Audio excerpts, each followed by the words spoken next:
Kenny Holt, my man, how you doing? What's up, man? We here, we live, and What's the word? What's the vibe, man? What you? yo, after watching what I watch, I need an insulin shot, I need a CPR, I need Yeah, every water, everything, man, because bro. this match was like Nino Brown in the '90s or the '80s, man. This match was straight up fire. So if you're watching live on YouTube and X, thank you. We appreciate it. Following Elimination Chamber. If you are watching, any questions, comments, feedback you have from the show, hit us up in the chat. We'll get right to it because there's a lot to fucking talk about. In the middle, my man Cornell Gunter from WWE Games. Follow him on Twitter. He's in a great mood tonight. We're gonna find out why. Follow podcast on SoundCloud, Spotify, Apple Podcasts, also on Amazon Music. Go to youtube.com/Cruise Control Podcast. Go ahead, download, rate, comment, subscribe, all that good stuff. Show us some love and support for your boys on the program. Again, we're doing this live. So anybody got questions, comments, feedback regarding Chamber, hit us up in the chat. So I'm going right to Cornell. He's jittery. Something going on. Talk to me. What is going on through your head, bro? First off, ladies and gentlemen at home, how you doing? Quick question. Can I ask y'all something? Yeah, how memorable is the farewell tour now? Very. Think about it. Very. Before tonight, what were we saying about John Cena? Oh yeah, Cena's gonna be in the chamber. That's cool. Yeah. Oh well, I hope he gets to Mania. That's cool. Now. Mm-hmm. Like Michael Cole said, the face of the old generation faces the face of this generation. That's right. Now, Run 17 comes with a heel turn. Now, you tuned in to watch John Cena. You gotta watch that. Cause I want to see if he's gonna come out to Batman or not. I want to see if he's gonna come out to the robe and everything that he was gonna do before. But also now. Cody Rhodes is looking in the mirror, somebody who's done everything that he's been doing, making the towns, kissing the babies, doing all that stuff. The company man putting a company on his back, but he's looking at Superman. That's the original. Remember, don't forget, Super Cena's real. That's right. Yep. But now you got a pissed off Super Cena who's desperate. Mm-hmm. Go back to the Royal Rumble. What did he say? Right. Me winning number 17 is what's best for business. Yep. And he's desperate. He doesn't care. He'll do whatever it takes to win that. Yeah. Even selling his soul. Technically, at this point in time, Hollywood John is here. That's right. So in my opinion, I feel like this being the main event, now we see why. We see why. They were, first off, amazing show, right? Hats off to all the guys and girls that competed tonight on that show. Mm-hmm. But wow. And then even the extent of Cena going back, wearing a watch, he's wearing a watch on his hand, busted open Cody, right? Took the mic, bust him up, choked him by his tie, like really showing a different side. So, in my opinion, everybody that was questioning the man with the pin, as Ricochet would say, oh man, Kenny, go ahead. So we are going to start backwards. Obviously, John Cena turning heel is the biggest thing we're talking about. So, there other shit happened on this show that now it's like John just totally eclipsed everything. So, Kenny, talk to me. It's the main event. Chamber. Rock wants to answer. Cody tells him go fuck yourself, and then John is still in the ring. Yo, that right there popped off like, oh man, shit. Like, is this what we're doing? Okay, and I'm glad they didn't bleep it out. I'm fucking glad they didn't bleep it out. Like, oh shit, okay. That was Kenny. Fire. Talk to me. Yo, let me tell you, man, just amazing. Came out, we already knew that we was wondering what this was. Mm-hmm. Rock out of nowhere. I don't know, man. After what Rock did on Friday night, saying, "Hey, man, I got this belt with the day that your daddy died." I'm like, "Yo, Cody needs to either take the bullwhip and whip his ass or something." Like, come on. That's right.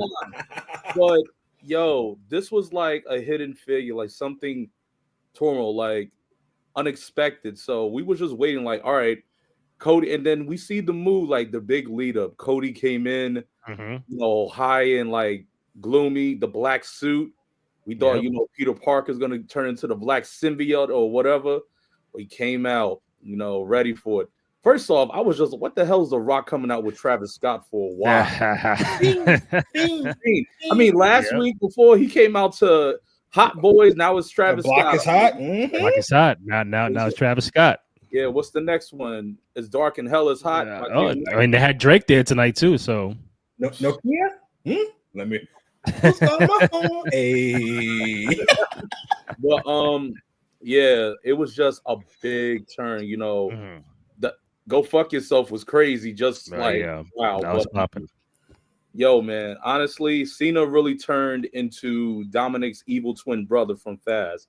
But like, this is what we wanted. We talked about this, Randy. We saw this is what we would have thought would have happened if Cena, he would have had that giant heel turn. He started off as himself, then he grew into the heel from Thugonomics, John. But this is like Superman, like I said, this is Superman when he kills Joker. This is the Injustice John Cena now. So now this is just the big turn, and they did this great. They did this well. We definitely got something to cook now. So it just breaks the hearts of all the young Cena fans. Hustle, loyalty, that shit is out the window now. Now Cena, he's gonna have black and white shirts, and it's gonna be like New John Order. And as we're talking, I see Triple H on the post game. I don't even know what he gonna say. I get to you later. I think highest grossing gate tonight. Yeah, and this always Toronto. Highest grossing gate. Yep, highest grossing gate. Yeah. Injustice Superman is here. Yes, sir. Right. That's right. Where do I start? I did pick Cena to win the chamber. 1B would have been CM Punk, but I think if you were gonna do a heel turn like this, it had to be John Cena. Yep. It's like Hogan in NWO. If you wanted the one guy to turn heel from the World Wrestling Federation, it had to be Hulk Hogan. So obviously people could say, this is too late in the game. No. But still, no matter what, every top superstar, every legend has been heel and babyface, except for John Cena, right? True. At some point in time, we will get the Cody Rhodes heel turn, just not now.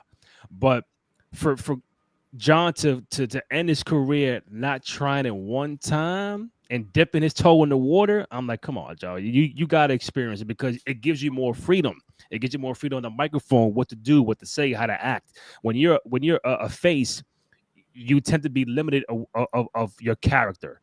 Now you're a bad guy, and you align yourself with The Rock, the same dude that rock bottomed you last year at WrestleMania 40. You had the mega rivalry many years ago. And it's like it just fit. It did look weird in the beginning, seeing Cena kick Cody in the nuts and like doing all that. I'm like, oh my god! But still, it's like the crowd was like kind of like quiet though. That's the reaction you really got to pay attention to. Like, and even when it went off the air, everybody took the headphones off, like Michael Cole and Pat Mack, and they came back on. It was just mad quiet. So Cody bleeding and stuff like that. It's like, you probably saw one of the most surreal moments ever tonight. And Hunter did say beginning of the day, this is altering, changing kind of event. Stay tuned because you did not expect that to happen. And to show the heel turn the same night as he won the chamber and not prolong this made it even better because the next month and a half to promote WrestleMania, that's going to be crazy. So I'm happy Cena turned heel. I got no problem whatsoever. That Road to Mania main event night 2 with John and Cody is going to be crazy. We'll get to the other matches later, but I got no problem whatsoever. Hey, for both of y'all, I just want to ask you this. If you thought that John Cena wasn't going to turn, out of it, did you have a side of backup that was going to probably join The Rock if it wasn't going to be like another leading member? No, I think if it wasn't Cody, it had to be Cena. Yeah, and in my opinion, honestly, if it wasn't Cena, I don't think it could have been nobody. Because here's why: if Punk turns, that's immediately too early. He's already anti, corporate bullshit, right? Yeah. You can't turn Seth. Why? He's already going there. Drew is already expected. Jay, that would not make sense. So in my opinion, like for them to do this abruptly, it had to be John Cena. Because even Cody, you turn Cody. What's the reason why Cody is turning? He already has everything he wanted. He won the title that his father never won. He is making the rounds. He is the guy. He's the quarterback, as he would like to say. So turning Cody, in my opinion, is like, well, what the hell was the last 2 years some change about then? Because exactly, this doesn't make any sense. So now it makes sense and also in my opinion, all the great champions are so good at being champion, but they're also even better at being the chaser. So now if Cody comes up about the title in Vegas, now he has to chase a corporate John Cena all summer. He has to chase the final boss, The Rock, all summer. And in my opinion, they need to relaunch The Rock's version of the corporation and put tanks around John Cena. I'm talking about like Jacob Fatu tanks. Like you need to put tanks around John Cena to where if this is a mob boss and you got Big Honcho and his second in command, John Cena can't get touched. Yeah. Especially if he win that title, he cannot get touched. So, in my opinion, there was no other option but John Cena. And then, hey, to your point about to rebuild the corporation that The Rock was in the late 90s. Again, Cena has until December. Yep. So we can play this out however we want. Him walking into WrestleMania, he gets the final WrestleMania main event of his career. Yep. He gets a final championship match at WrestleMania for his career. Yep. I wouldn't even be mad if John walked out champion, because my thing is, why do this and then take an L at WrestleMania? So he has to walk out of WrestleMania as champion. Now, who else does The Rock put onto the roster? That's gonna be very, very interesting to see who's gonna be like, nah, Rock, I fuck with you. Cena, I fuck with you too. Nah, put me down. Put me down. How can you ask me? So as you mentioned, you got to put tanks around him. And I think for what I'm seeing, this is probably gonna be the ultimate build that when they do WrestleMania 42 in New Orleans, this is probably where you get Roman and The Rock finally have this fucking showdown. Because for us to not see the Roman Reigns come out tonight and help Cody Rhodes when Cody helped him, gave you that sign. All right, it's probably going to be Roman, Seth, and Punk at WrestleMania. Yep. We're going to do this shit next year. New faction building. The final boss, the boss faction. There might be a new faction being formed. Now, mind you, here's the thing, right? Roman, in my opinion, you bring Roman into play in the summer. What's happening in the summer? 2-night SummerSlam. Yep. Yeah. So how the hell do you make sure that you sell out both nights? Do what you got to do in a stadium, right? Correct me if I'm wrong. Ain't that at MetLife? MetLife. Right? Okay. So you put Cody Rhodes and Roman Reigns on one side of the ring, and you put the final balls and Corporate John on the other side of the ring for night 2. That's how the hell you sell that out. Now, my thing is, you're like, man, I don't want to see Cody and Cena Cody and Rock versus you know what I'm saying? Cody and Roman versus Rock. And, there we go. God dang it. But my opinion, as the heels, you work a lot more slow, more methodical. Also, they have the power. They're in control. And it's also them looking at the younger selves in the mirror. The Rock, family history, clearly Roman Reigns. There you go. Cena, he was what Cody Rhodes is now. So at the end of the day, the passing of the torch is literally right there. And what a better place to happen in New York City. So I think that's how you bring Roman in. And I think that's the small seeds that get planted to where coming out of that now, out of August, Cena's gonna have a couple months left, right? So then you start to plan their little breakup between him and The Rock, and it comes out to fruition, blah blah blah. But Roman and Rock, they're not gonna be cool. And then that's when I feel like it's time to go for 42. So for you, Cornell, who's gonna battle the corporation? So as they build their team, we know who. Oh, bro, it's gonna be fun, in my opinion, because you're gonna have CM Punk next to Cody Rhodes. You're gonna try to put, you most likely gonna put Seth Rollins next to CM Punk and Cody Rhodes, and then Seth Rollins have to stand next to CM Punk, Cody Rhodes, and Roman Reigns. So Punk, Rollins, Rhodes, and Roman are gonna take down The Avengers and his henchmen. This is, I would say, this is more like Infinity Wars right here. This is like, I agree. It's in game. Yeah. It's everything because in my opinion, you're going to get a combination of the Bloodline saga. You're going to get a combination of and as you mentioned, as you talk about, look, could The Rock recruit Bloodline Part 2 to the corporation? See? Solo, Jacob, Tama. No. Solo. Okay. Or just Jacob. Yeah, in my opinion, it'll be Jacob. And if he take the Tongans, that's cool. But in my opinion, he's definitely taking Jacob.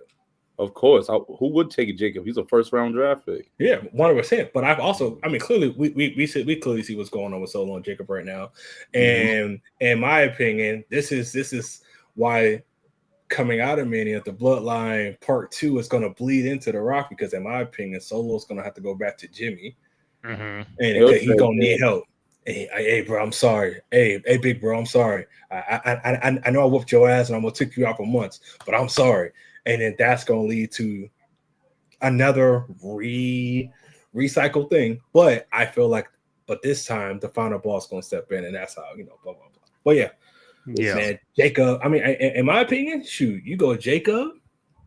I mean, you got to go big, right? Like, okay, first of all, do you think will you think The Rock will be active? I think he'll be active in this role, right? But in my opinion, if he's active, I would say, in my opinion, he should only wrestle twice. He should wrestle at SummerSlam and wrestle at Mania. That's it. Right? New Orleans, okay. Because in my opinion, it's like if Rock is active and he's too active, then you're taking away the draw because we know he's not the same in-ring performer. Right. However, keep him exclusive. But if he's pissing us off, making all these damn decisions, like, dang, all right, Cody just got to win over so-and-so. Hey, Mama Rose, tell your son this match isn't over. Send out somebody else. It's like, God damn, right? It's literally like The Rock, in my opinion, The Rock should be so annoying that next year at War Games, we should get Team TKO versus Team WWE. Which is Team TKO is Team Rock and Corporation versus Team WWE, which is Cody Rhodes, Seth Rollins, CM Punk, and Roman Reigns. And throw Mr. Yeet in there if you want to. I'm telling you. But in my opinion, that's how bad it should get to the point where now Triple H is getting involved, line is getting blurred, weird stuff is happening. Like it feels like, oh, okay. Like it feels more like what the invasion angle could have been or should have been. Yeah. So if you were doing the recruiting process, what's the most amount of members this thing should have? Endless. Probably. We ain't doing NWO 45 members either. You could do the alliance, like you can make like endless, like the alliance, like 5. 2001. In my opinion, do you want them to have all the gold? I would envision that, right? Because whether he's recruiting. So in my opinion, man, you put Cena, you go holler at the Prophets, you go holler at Jade, and you go holler at Jacob or somebody else in that role, and that's who you surround Cena with. Prophets right now are showing way more dominant, way more vicious, way more aggressive side. Jade just came back. Oh my gosh, sent Naomi to the shallow round. Yo, that was crazy, bro. Yo, and Brent was good, bro. Like shallow round. Right, but then but here's the thing though. Yeah, here's the thing. Naomi and B were in all white. Jay came out in all black. The devil plays his due, huh? And mind you, Jay did not look an inch or a second at Bianca the whole time. She was on Naomi's head the whole time. So in my opinion, it's like Jay it's only whoever attacked her is going to be her and Jay now. Yeah. You want to get crazy? In my opinion, this is what I would do. Let's get real crazy. Bianca set up Naomi, and she was planting the seeds behind Naomi's back to Jade, saying that, hey, I think she might have did it, but I can't say nothing. I can't prove it. I think Bianca, if I would do it, Bianca sets up Naomi, and then that's when they kind of find out Bianca's the one that set up, clearly took out Jade. And then that's the person that you could put next to Cena. Bro, imagine Bianca and John Cena, 2 heels in the company. Dude, Bianca's literally the female John Cena. Yeah. So it's like, if you want to do it, do it at the same time. So if if I'm going to your theory, for example, if Bianca did set up Naomi to get the whole Jade stuff, does Jade find out before Bianca's match at WrestleMania or after WrestleMania? She got to find out after, because in my opinion, if she found out before, then we not going to WrestleMania. Oh, so that's how you set up Jade and Bianca. Got it. And then the whole time Jade's been pissed off, going crazy, and Bianca been manipulating her. And it's really like the Triple H and Batista thing, right? In Evolution. And then Batista caught on, right? When Hunter could have saved him in the chamber and fell back, let Batista get pinned, and then he let Batista get kicked out of ringside. Like, then he called on. Then it's like, oh, snap. I am getting played, right? So, in my opinion, man, I feel like in order to make this work, like you can't put some like lukewarm situations around John Cena and The Rock right now. You have to put it absolutely grade A, tier 1 superstars right next to it. Not including everybody is superstars. So I'm not disrespecting nobody. I'm just saying you got to put the top of the card around them. And for a woman, what woman can they grab out? I mean, besides Jade, but it's like, well, do you want a woman in the title picture? Because then, unless you go Charlotte, right? Unless you go Charlotte. So, but here's my thing: Charlotte has so much personality, and so much so does The Rock, and so does Cena. How does that mesh, right? Whereas then Bianca can be in a serious role, real quiet, and it's just on site, right? So, I mean, again, Triple H has so many toys and so many things right now that he can. Let me pause that. He has so many things that he can put together to make this work. But again, you have to put superstars and top tier talent around Cena and The Rock, because you need to protect them both. Yeah. Like what's stopping Cody from rolling up and slapping the hell out of Rock on Friday? You need to have somebody in the place. So and John Cena's not, mind you, these two guys aren't going to be there every week. True. And promos only carry for so long. So it's like you need to have soldiers on the ground. And honestly, I wouldn't be surprised we start seeing soldiers as quick as Friday night. So I'm thinking this before Kenny chimes in, because it's a lot going on. And then if I had the pen, the reveal. So I think Bianca wins at WrestleMania over Rhea. Then the reveal would happen that she was really behind the whole Jade stuff. That if I'm The Rock, I would want to recruit Bianca before Jade, because now she's the champion. So now I'm collecting champions and all that. I think I want to collect champions on my roster.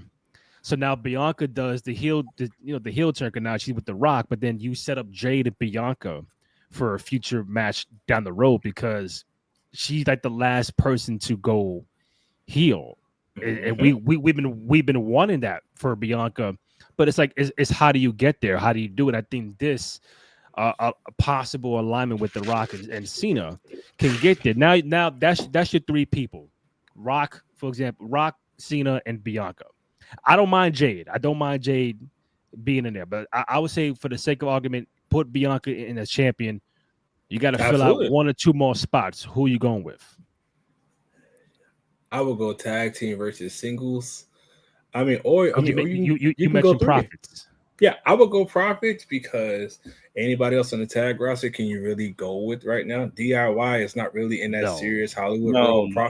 You know, clearly not going to go Pretty Deadly because their faces. Los Garza probably not, because they already got Santos. Yeah, you know, so you definitely look at the Profits. One, they're already dressed like Hollywood business anyway, right? So I think that'll work. But then also they compete house shows back when they were doing it frequently on a weekly basis. So you need that. Also, they're bigger than everybody else on the roster. I think that also gets lost sometimes on how big they are. So I would do the Profits. And in my opinion, you need one more other person, right? And that is a heater, like the muscle. I mean, you need a heater. In my opinion, you need a big person. So if you don't go Jacob, you can go Jacob or Braun Breaker. Why don't you wait for Bronson Reed to come? Bronson Reed. Or you go get the biggest and tallest person you have on the roster that was last riding people over in Japan. Why don't you go bring in the Omos and then really work that into where he is seen as real heater.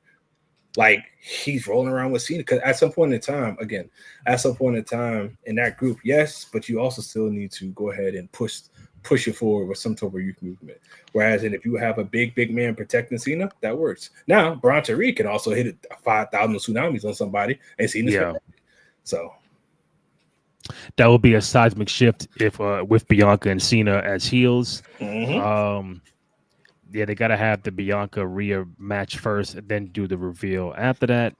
I mean, honestly, and Bronson Reed will be perfect for this. Why not have the reason why Bianca won the match at Mania? It's because of some sort of weird stuff that Jade cost her, and Jade's out here looking out for her, and kind of find out you've been getting played this whole time, girl. The whole time. Then it's like now the whole summer is Jade chasing Bianca, and The Rock is prolonging it to keep Jade from fighting Bianca, right? Until everything hits the fan, Jade wins whatever opportunity. Now she finally got Bianca, and then it's like, now we're here, right? Like that story has to make the most absolute sense. Kenny, when you were so Cornell, we go back and forth a lot on this show. We go all over the place. So go ahead. We start at the end. Now we go back to the beginning. So Kenny, when you're watching the women's chamber match and you see Jade pop out, and because we actually said if something was gonna happen, if the door's locked, ain't shit popping off, but the door has to be open. So before the bell even rang, you saw Jade come out in black, and you saw Liv's face. And I'm thinking like, I know she ain't going for Liv. Nah, that can't be the play. And then she knocked out, and she beat the shit out of Naomi. And Bianca's like, no, and then like boom, Naomi's out the match. What was going through your mind about that scenario and how they played it out? Yo, man, just watching the beginning, just seeing it, I was wondering. My thought, I predicted that Jade was going to come out reveal herself at the end of the match. Probably Bianca was going to win. Naomi was going to go down to the ring, celebrate with her. Yeah, Jade was going to come out. That didn't go how I thought. Immediately, like the match, before the match even started, Naomi and Liv starting off the match. All you hear, a storm's coming. I'm like, no, Jade. I'm like, oh, she's coming down to the ring. Oh, is she going to confront? Yeah, it would have been good if she would have pointed, be like, "You." Now that would have been, but no, she had to gas it. Yeah, but already Liv sold it well, saying like, "Yo, it wasn't me. It wasn't me." We all know, but then, like, interesting enough, like, I like how you made that analogy, like, they all wearing white, heaven's angels, but nah, the devil was once an angel before. So all I know is the shift turn. She's like, "It was you." Yeah.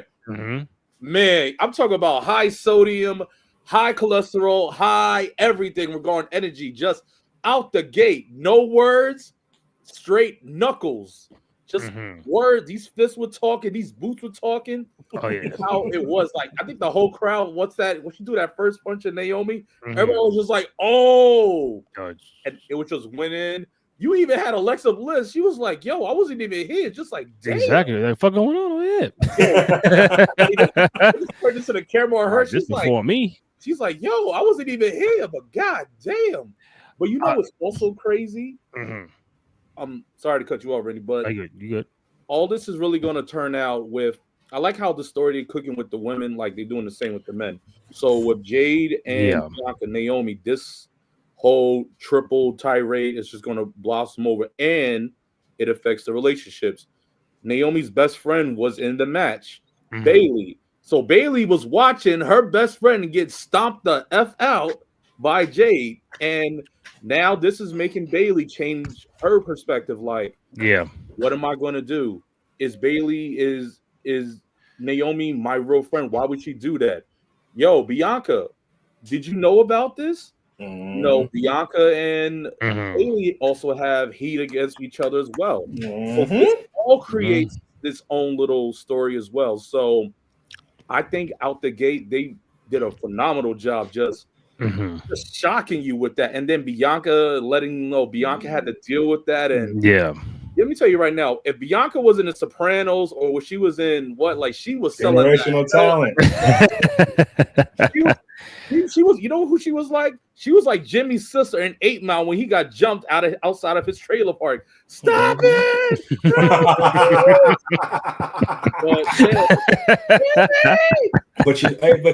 But here's one thing for folks. When you watch that chamber, right? When Jay's coming to the ring, two things I noticed. Bianca took off her jacket. It's like the pod. One. Two. Because she probably thought she's coming for me. Naomi's face that whole time was not, oh, you about to get your ass beat. Yeah. I'm about to get my ass beat. Because she looked back at Bianca like, yo. Now, I don't want to say the analogy because I feel terrible. All right, but anyways. But she looked back at Naomi like Bianca, like they about to part ways. Like, I'm about to get sent to the shallow round. You do what you got to do. Sorry. Because put it this way, yo, if you got took out by somebody and you pulling up and I'm your man's and I know you about to beat on somebody, you think I'm gonna be like, I'm gonna be like, yeah, you know what I'm saying? It's a lot different. Honestly, I'm gonna start swinging on Buddy and let you come in and pick up the scraps and do what you got to do. So that's one thing. So when Naomi kept staring at Bianca when Jay came to the ring, and then when Jay stuck her, she wasn't even looking at Jay. She couldn't even look her in the face. Yeah. So, but I do want to say something about the point of Bayley. This has so many layers because, one, to your point, yes, Bayley's going to question her relationship with Naomi. She's also going to look at Jay. What the hell's your problem? She's going to look at Bianca crazy. But Bianca is going to tell Bayley, stay the hell out of this. This ain't got nothing to do with you.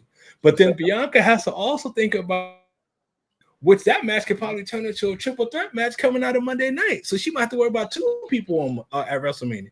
So, bro, there's so many different stories that they're going to be able to loop and tie through on this that I think will really help. At the end of the day, Bianca has to be the one. Because why did she take out Jay? Because she won another title. Because she came up off her title, lost her title, and didn't know how to handle it. Right? Everybody thought Bayley was going through the same thing. But Bianca's like, nah, I know I can win it. I can win this tournament easy. But then you take yourself out. Why? Because, oh my God, Jade, are you okay? And the perfect people to frame was Liv and Raquel. Why? Because they just took out Rhea weeks prior, right? But she came back with the mask on. And right before War Games, everybody's going to assume that it was Liv and Raquel. Yeah. So, I mean, listen. But I'll tell you one thing. What's up? I'll tell you. Oh, damn. I just saw Cena. I don't know what he said. I'll tell you one thing with the women, with the tag division, Naomi and I would say Naomi, Jade, and Bianca, you know, I guess when they were tag champions or it being a tag team for so long, they kind of got lost in the shuffle that they split up. I'm sorry, they lost the tag titles.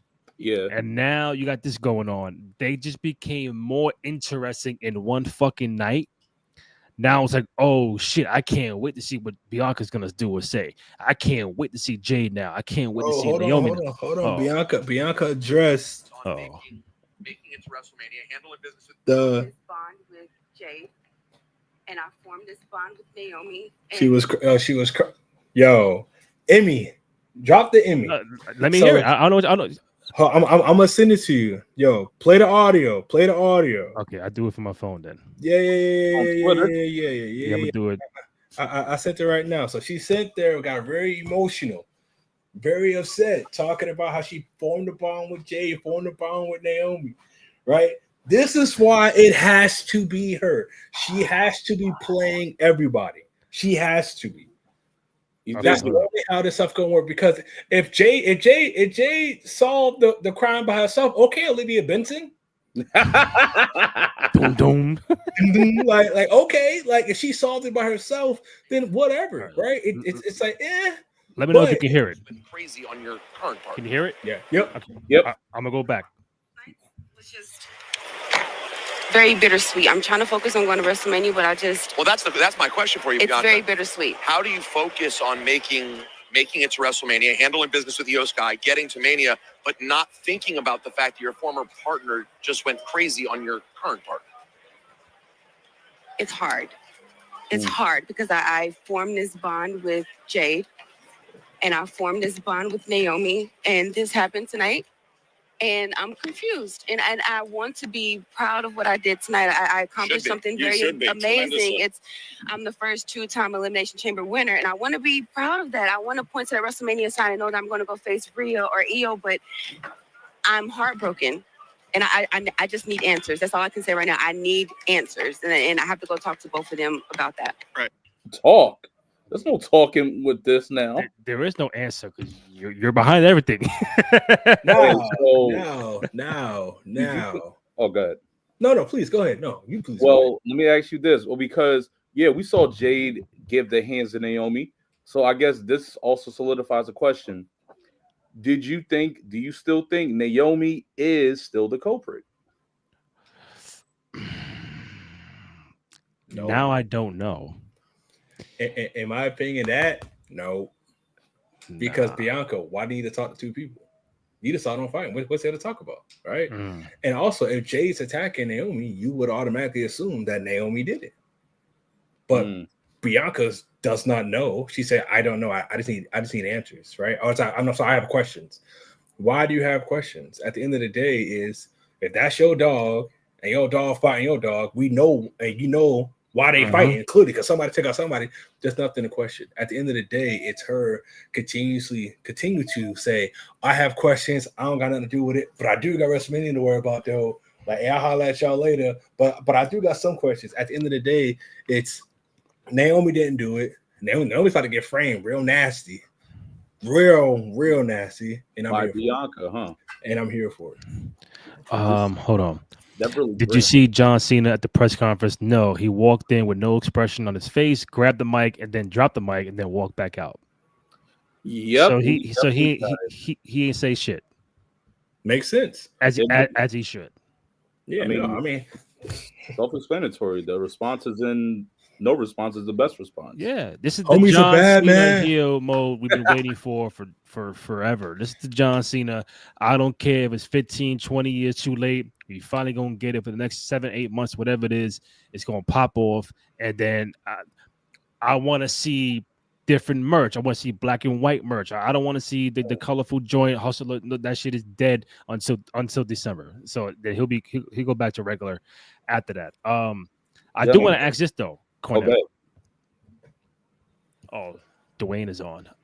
With Cody's soul belt right next to him. All bloodied up, I bet. Of course, you know the vibes. So if it's not Naomi and it's really Bianca behind, okay, we have, which is the funny thing, we still have a month and a half to WrestleMania. There's no other event in between this time frame, so there's a lot of filler to do. Well, yeah. Are we still gonna get Jade and Naomi at Mania to finish that off, or is Naomi gonna spend the next month and a half proving she's not involved, but it's really Bianca that could affect her championship match at WrestleMania? So now going out, what do you do? In my opinion, no, go ahead, Ken. Go ahead. Oh, well, I think Naomi's going to. It can go either way. Naomi can take a break because she got beat up.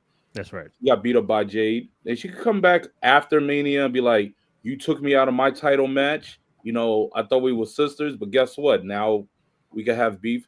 That can happen either before Mania or after. Okay, so if Naomi goes on a break, what does Jade do for the next month and a half when she was just out since November? Yeah, but here's my thing. Here's why Jade and Naomi need to happen at Mania. Okay, here's why. I think we see Naomi return in like 2 or 3 weeks. Now I do think that Naomi will spend time trying to plead her case. Yep. But I also don't think Jade gives a damn right now. I think Jade is blinded by rage, and I also think she's blinded by jealousy. Because yes, and here's why. Jade's on the picture, Bianca and her win the title just as if Jade never existed. Right? So I do think Jade is going off of what the "you tried to replace me" vibe, and that's the theory that she's running with, because she think that, oh, Naomi, I would guess that she's going to say Naomi had nothing going for herself. She was losing to Bailey. She needed Jade out the picture to stay relevant, and that's why she put herself next to Bianca. In my opinion, I feel like that might be Jade's angle, and I feel like Jade is also letting that cloud her judgment on what happened. All she sees is somebody else wearing her title, somebody else being in matches she's supposed to be in, taking her spotlight. So, in my opinion, I feel like Bianca would try to play the mediator, but she's also gonna say like, I ain't got nothing to do with this at some point. Mm-hmm. Naomi's also gonna get tired of defending herself, and they're gonna start throwing hands. But to play advocate, why would Jade be jealous if she was like a 2-time champ with Bianca and they were successful before the attack? Like, why now? If Naomi and Bianca were like a 5-time tag champion, while aside from Jade, now I'm like, damn, you guys been doing a lot of shit without me. But they were more successful with Jade and Bianca than Bianca and Naomi. Well, you got to remember something. Jade came in, was hot, right? Right. Rumble, Big Three was formed, right? All this stuff kind of happened. Her and Bianca do the thing.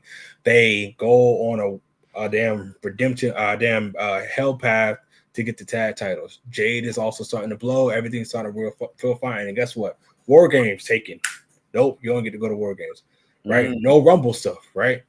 Taken, right? At the end of the day, Jade's opportunities stop happening. Not because she on the shelf, she got to watch. And who benefited the most of Jade being out? Wasn't Bianca, because Bianca was still in the same position.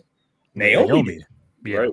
So at this point in time, why I say Jade is blinded by jealousy, because it's more, maybe jealousy is a bad word, but it's more of like, I got opportunities taken away from me and you stepped in my place and now you had all my opportunities given to you. Not earned, but given to you. Why? Because you came in and said, Bianca, I'll defend these tag titles with you. You ain't do a goddamn thing to earn no tag titles with her, right? So at the end of the day, for Jade, it's more so looking like this was me. Like, Naomi, you're doing what I'm supposed to be doing right now. The War Games, the Rumbles, and all these kind of things. You having all these opportunities I'm supposed to have. But then I think again for Naomi, it's just like, what if Naomi's jealous? Do you think that would be a motive too? But see, I mean, if I originally thought Naomi sent Lash and Chikara to do it, because so somebody to knock Jade off of a high thing and put her through the car whole situation that had that much impact, it can't be no small person, right? No. So it has to be Bianca or Lash or Nia Jax. It was not Nia Jax. No. That's out the window. So could have been Big Mommy Cool Raquel? Probably, but that would have been too much of the same thing for them, right? Yeah. So it's like, nah, that's not happening. Now you leave out Lash, who was also floating around SmackDown, beefing with them at that time because the girls had just came back from NXT and they beat them, right?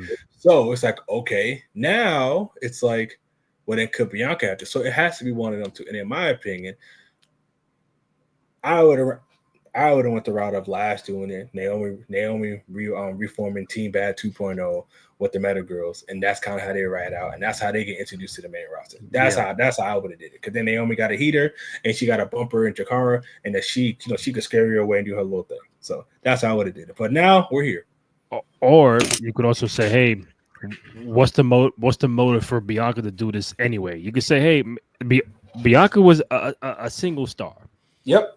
Maybe she kind of felt, you guys are like holding me. You're holding me down.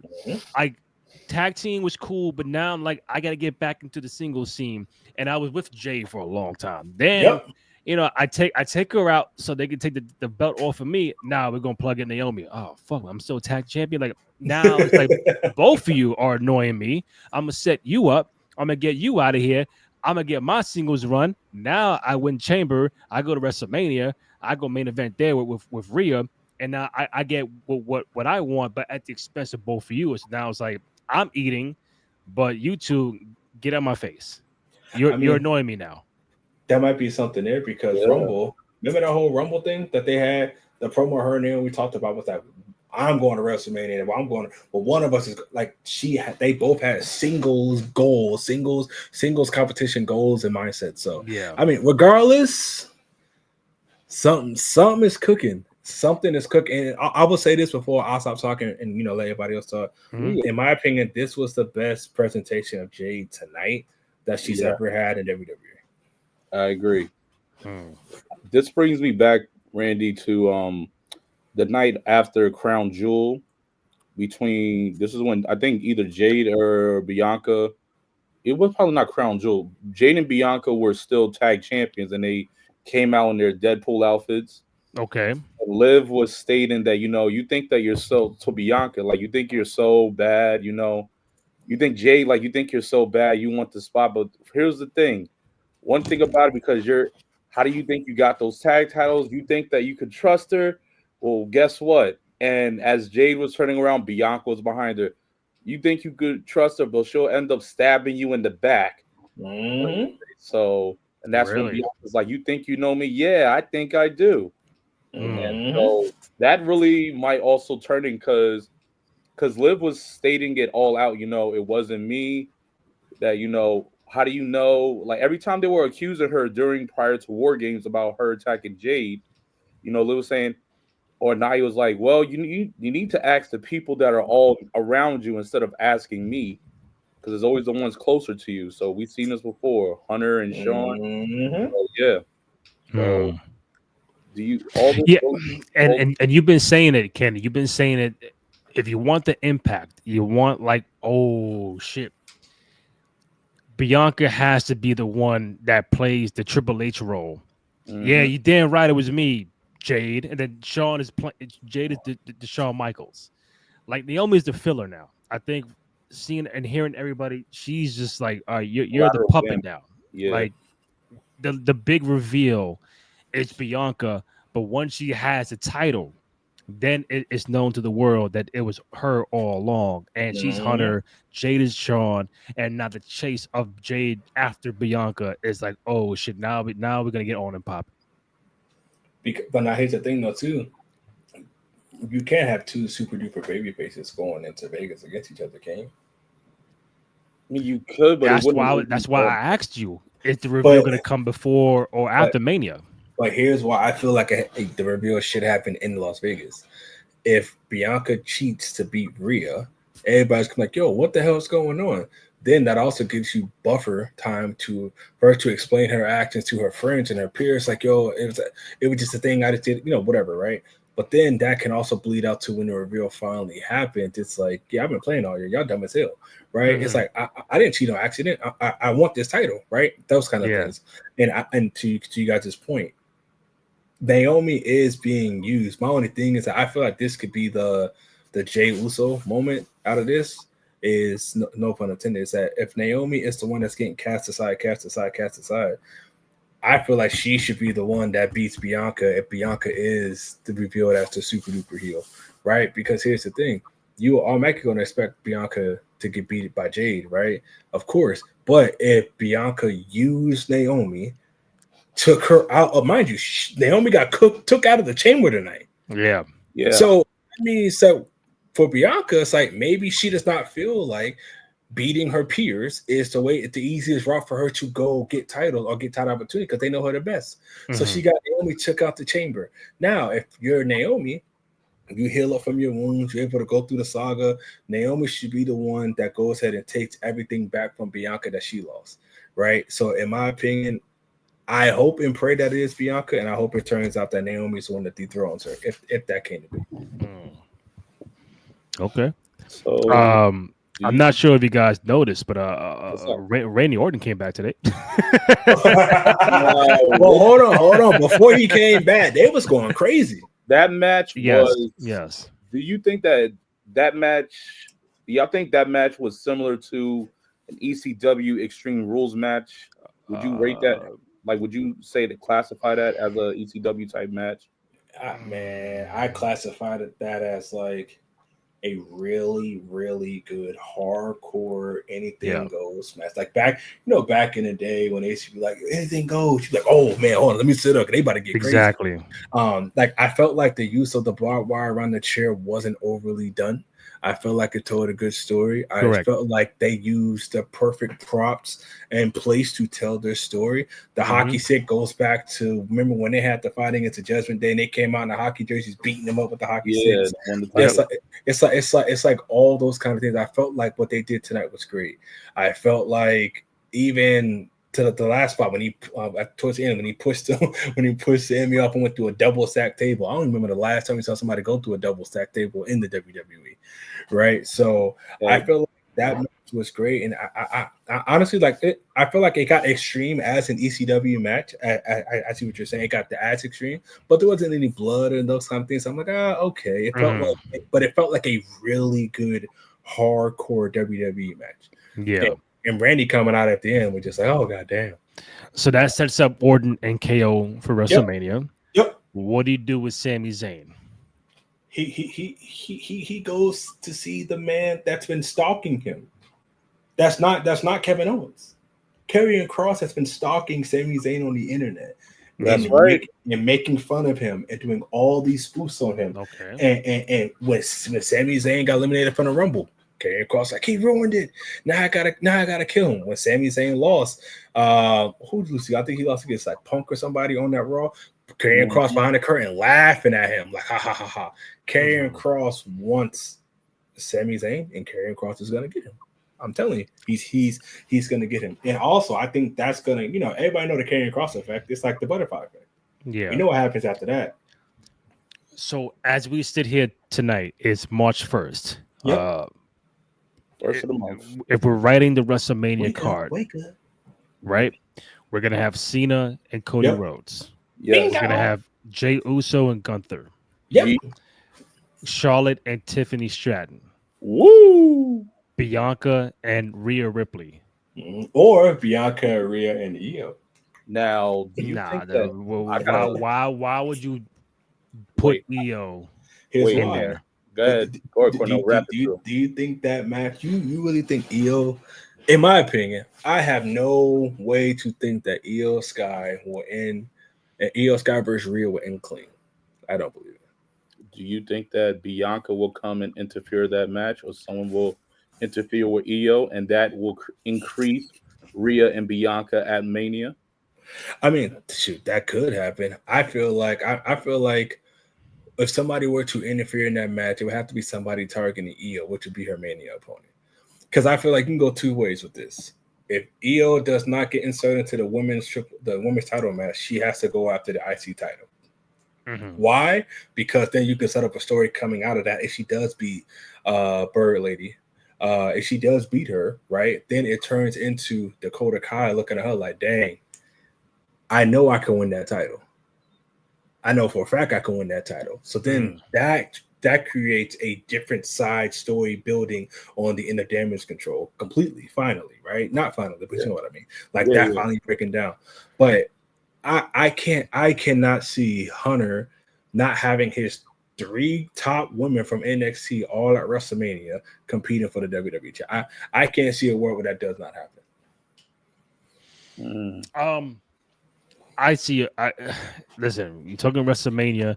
You're talking for the world title, and you're talking Vegas. You mean to tell me that you want to put Bianca and a full one-on-one Bianca and Rhea on hold to insert Io Sky into it, and not just have Bianca and Rhea fight it out by themselves? Because I think the thing is, there's too many layers. Io has already been chasing Rhea and sniffing that out. She wants that. Right, Rhea has also been kind of just like cooling, right? Just chilling. Correct. Like, Yeah. Right. So it's like also, and Bianca has been out here doing that. My thing is that makes the women's title seem so much more combustible when you have Bianca, Jade, Naomi drama. Io's gonna have her whole thing chasing Rhea. Rhea's gonna have her whole thing, but then it's like, well, should I worry about Bianca? But Bianca, it's like, it's going to make, now granted, it's going to make it messy if it does happen. But in my opinion, I think that's what's best, because then you can conclude a whole bunch of different stories all into one. Because Bianca and Rhea at Mania, what's the story besides Bianca won the chamber? They respect each other. They love each other. They teamed at War Games. They did all this stuff together. They were the last 2 in the Rumble years ago, right? And they both went on to win the titles at those Manias. They had moments. Yeah. Think about it. They went back down to NXT and celebrated with Big Mommy Cool and held up them titles together. There's so much more like friendship there versus drama there in the story there. What would be the story? Which opens the door. All right, hear me out. You put in Io with Bianca and Rhea. That opens the door now that if it is revealed that Bianca was behind everything, it gives her an out. That she don't take the pin in that match. Io takes the pin. So you get the shenanigans of a Naomi or a Jade coming out attacking because Bianca. triple threat is no whole bars. And then Rhea pins Io, or listen, dare I say Io pins Rhea. We don't know, but Bianca's not taking a pin at WrestleMania if you put in Io Sky. Okay.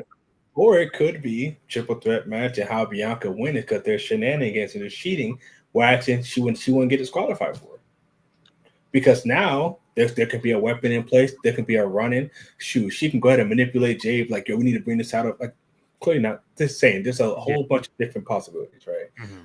But in a way, that could be the way that you get her to win without technically fully cheating and not having to fully explain herself. Or to your point, Bianca she doesn't have to get pinned. At the end of the day, I feel like the safest route, if Bianca is the one that took out Jade, is you insert Io into that match. And then that makes the match hella crazy, hella exciting. It also makes it a lot more easier for the women to work instead of having to tell a story one-on-one. It's three people. But then two, it's like, yes, you can put Jade and Naomi can wrestle early on night 2, and that shit can bleed into that match, and then that turns into the outcome of whatever's going on. So I would do it as a triple threat. I'm just trying to figure out who would be committing the shenanigans. Like who would. That's the best part. That's the best part with a heel turn. You don't know who. Right? Meaning to say, damn, all right, Io got jerked. We're gonna put her in the triple threat. Who's gonna be in the Rhea Io match? That'll say, damn, it wasn't a clean finish, but now we gotta add Io to the. So it could be a thing where Bianca sitting at ringside and accidentally gets involved, gets bumped, and then reacts, and then the ref says, That's a heel move. Right, and then it's like, oh my god, I'm so sorry. Rhea's mad at Bianca for interfering with that match. And then she says, you know what, Io, I'm so sorry about that. I'm not trying to screw you. I want you to be in that Mania match. They go over to Adam Pearce, and Bianca's looking like, yo, what the? Exactly. This is my match. This is my exactly. Now the seeds start to grow a little bit because now she's getting impatient. Now she's getting pissed off, and I feel like that could be how they bridge it together, right? And then to where you can start seeing Bianca being a kind of a tweener, but then she still has to go all the way to SmackDown and deal with the other kind of stuff. So in my opinion, I feel like the ability to tell the story on 2 separate shows, like having Bianca do both all the time, is going to be exhausting. So that's why you insert somebody else into the fold. It can kind of help push it along and keep it going. That's just my So Kenny, what else we got? So Orton and KO, Jacob and Solo at Mania. I'm assuming. Yep. All gas, no brakes. That man is on all of it. My man is on Sunoco, BP, Amoco gas. My man using diesel. Yo, Jacob Fatu, man. Here's the thing. I think it's gonna happen between him and it, and I think Solo's gonna take the L. Because Fatu has the energy. You don't give him all that energy to have him lose at Mania. No. But I think it's going to showcase that. I mean, with that, I think Fatu's probably going to go on his own right run. I think he's like a Merc. The only thing is everyone loves him as a heel, so he's really good. So he's a mercenary right now. What do you think, Cornell? What do you think? I agree. I wholly agree with you, Kenny. And I also feel like because wrestling fans now, we're quote unquote smart. We cheer who we want to cheer. We boo who we want to boo. Right? Back in the day, we cheer the good guys. Yay! Boo the bad guys. Boo. Right? Jacob Fatu has literally almost committed a homicide on national television. Saturday Night Main Event against Braun Strowman. Everybody was like, one more time. Right? So I feel like here's the thing with Jacob. I feel like him with Tama Tonga next to him is Gucci. Right? Because Tama doesn't get in the way. Tama can get all the bumps off that Jacob don't have to take. And then he can also do the little things to help bridge the story. Where, like, he can go ahead and cheat, make sure Jacob gets the W, whatever. I feel like you can't fully cut Jacob fully loose yet because that Bloodline 2.0 story is not done yet. And I feel like coming out of that Bloodline 2.0 story, then you cut him loose and then you let him fully go ahead and embrace who he is. Because in my opinion, is Jacob ready for the main title scene yet? No. So not yet. But he will be. That's my thing. So if he's not ready for that main title scene yet, as he's getting acclimated and used to the WWE order, there's no need to cut him loose by right now. Let him go ahead and keep on building. Like him and the thing with Solo, that's gonna go from Vegas probably to SummerSlam, right? Which is good. which is good in my opinion.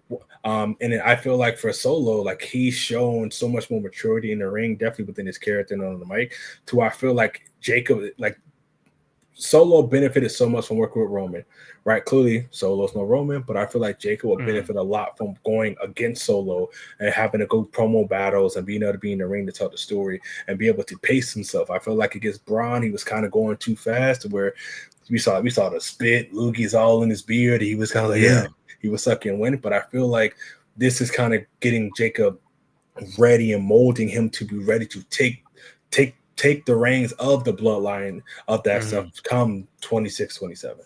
Yeah. So, but shoot, in my opinion, I think it's gonna be time they get little brother out the PC at this point. That should never gonna end. All a part of I did have a few in my head while you were talking. So night 2, we're gonna end off with Cody and Cena. Absolutely. What's the night 1 main event? Is it that triple threat with Punk, Seth, and Roman? Is that the main event for night 1, or honestly, if Jey Uso's winning that title, he has to main event. He has to main event. And I agree. It just because you want that photo finish of the whole crowd going off night 1 with the and he deserves that. It just all right. Where do you put Punk, Rollins, Roman?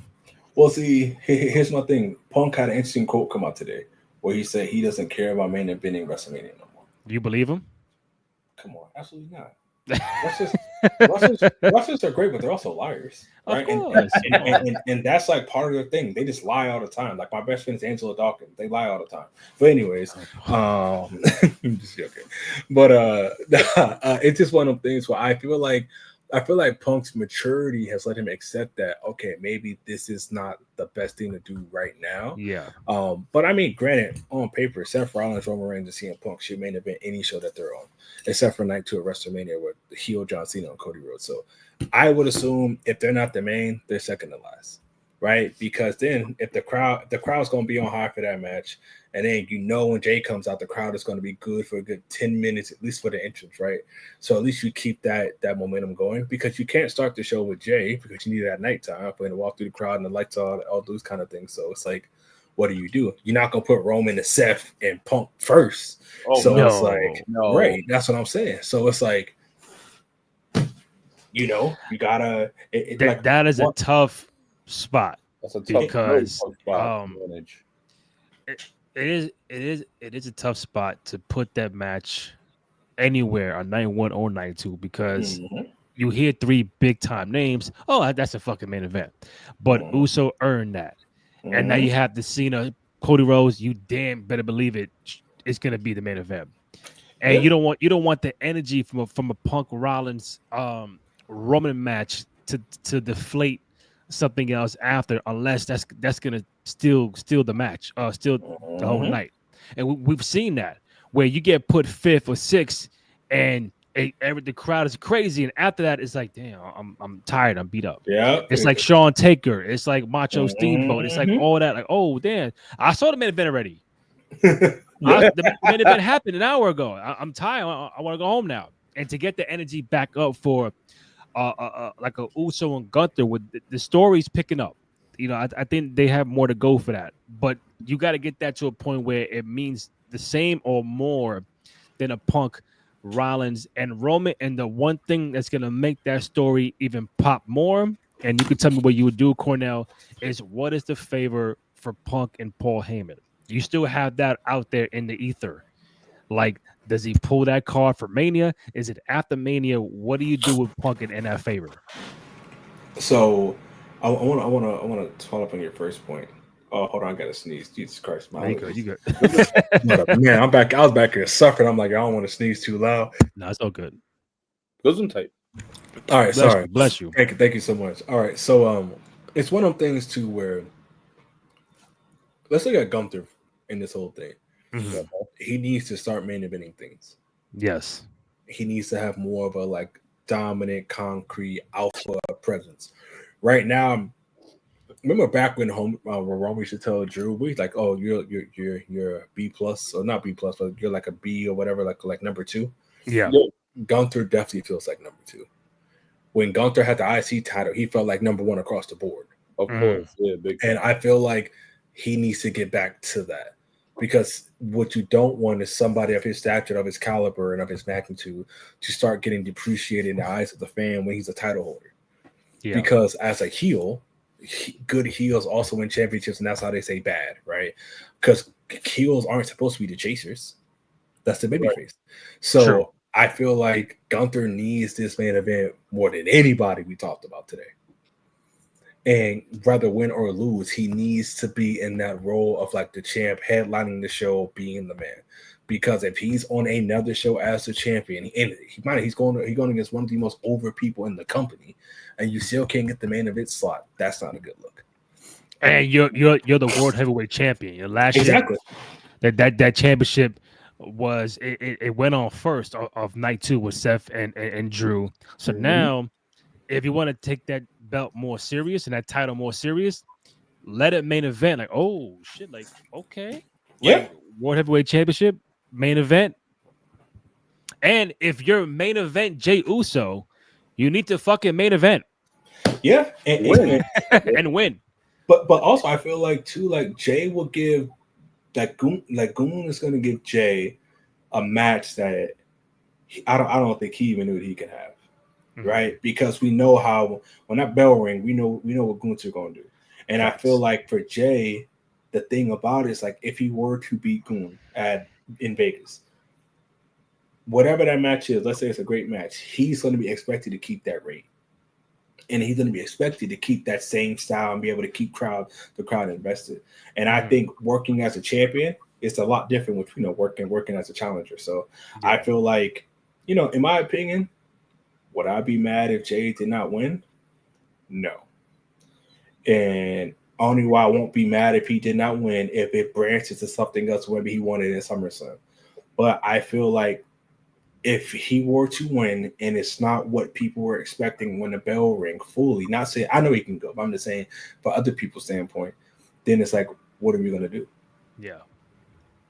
Go back to you can't have him take 2 L's to Gunther, put him in of course not. And then lose and win the Rumble. Of course not. I'm just saying it's one of them things to where it's like, okay, but we have to, if he wins, we have to make sure that he's good post win, because you don't want to just be like, because like I feel like with Goon being in Priest, it's like, okay, like all right, like after he stopped his stuff with Cody that they had, and when he lost the joint in Saudi.